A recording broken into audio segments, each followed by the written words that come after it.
Hi everyone, my name is Alicia Kapoor and I'm an industry consultant with Similarweb. In today's video insight, we are going to look at male shaving trends in the United Kingdom. I wanted to look at three leading players, Harry's, Dollar Shave Club, and Gillette. Harry's and Dollar Shave Club really pioneered the DTC model for razors. Now, Gillette, a giant of the industry, has also gotten into that market as well over the past year and is seeing pretty impressive success. Gillette also has a variety of other channels that it can sell razors through, including physical retail stores, and we have seen that it is one of the largest brands on Amazon, but for today, we'll mostly be focusing on D2C. Let's look at the traffic trends for these three players. We see that Harry's doubled traffic for the second consecutive month in April during the height of social distancing in the UK. Gillette also increased traffic during that time, but at about half the rate of Harry's. Most of this growth has remained pretty steady. We see some slight dips over the past few months, but overall, Harry's is up 63% year over year, and Gillette's traffic is up 89% year over year. Still has about half the visits of Harry's, but that gap is definitely getting narrower. Dollar Shave Club, unfortunately, did not take advantage of the increase in the market. It only had about a 4% increase year over year. When we look at geography, we see that Dollar Shave Club has really had difficulty penetrating the UK market. Although it owns about half of the United States market, it only owns about 1/5 of the UK market. The UK market has been increasing at a quicker rate than the United States market, so this might be an opportunity for a player like Dollar Shave Club to increase its reach. Let's take a look at the marketing channels through which these sites are gaining traffic. We see that for Harry's and Gillette, we have a pretty healthy marketing mix. On the other hand, for Dollar Shave Club, they really don't play in display ads and only play a little bit in paid search, which are pretty large channels for Harry's and Gillette. Same goes for Referrals.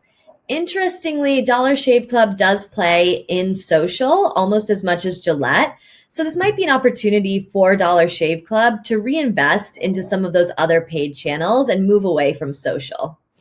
If we toggle between the different channels here, we see that Gillette recently overtook Harry's for both paid search as well as display ads, which signals that they're intentionally being aggressive about their own marketing to acquire new users. Now, for Referrals, that was a channel we had seen that all players had been previously pretty reliant on. However, over the past few months, we've seen significant decreases in traffic from this channel. So this may be a channel that all players are moving away from. We know that search is a vital component of the strategy for all three players. So let's look at the breakout. We see that organic keywords send more traffic to all three players than paid. But when we look at branded versus non-branded traffic, interestingly, less of Gillette's traffic is from branded keywords than non-branded keywords. That's not the case for Harry's or Dollar Shave Club. When we look at the top non-branded keywords for the competitive set, we see that Gillette owns the first two, beard styles and beard trimmer. Through Similarweb, we can actually see the links that these keywords lead to. For example, for beard styles, we have a blog post from Gillette called The Top 18 Beard Styles for Men to Add Contrast and Dimension to Your Face. This is a really smart SEO strategy to build content around the keywords that you want to capture traffic for. One term that sends traffic to all three players is razor subscription. So I put it into Keyword Generator tool to find the top 100 keywords related to razor subscription.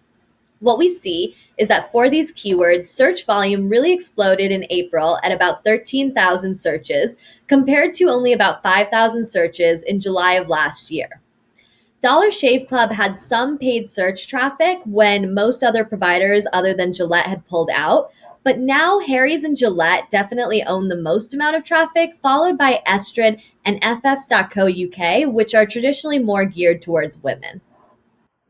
The big question now is what's happening at the bottom of the funnel. And for that, I wanted to bring in a new player, Amazon's manual shaving category. And I want to compare it to our DTC sites.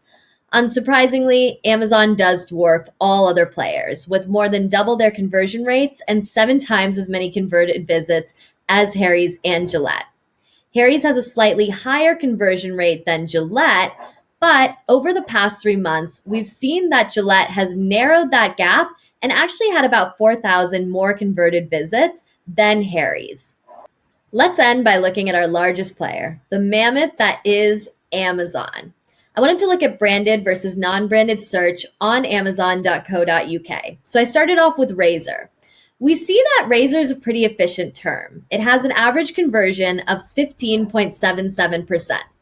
Let's compare that to Gillette. Gillette is an even more efficient term. It has a conversion rate of 17.41%. So Gillette still has an edge on non-branded terms, but both are becoming more efficient year over year. If a product's doing really well on Amazon, they might try to whitelist it.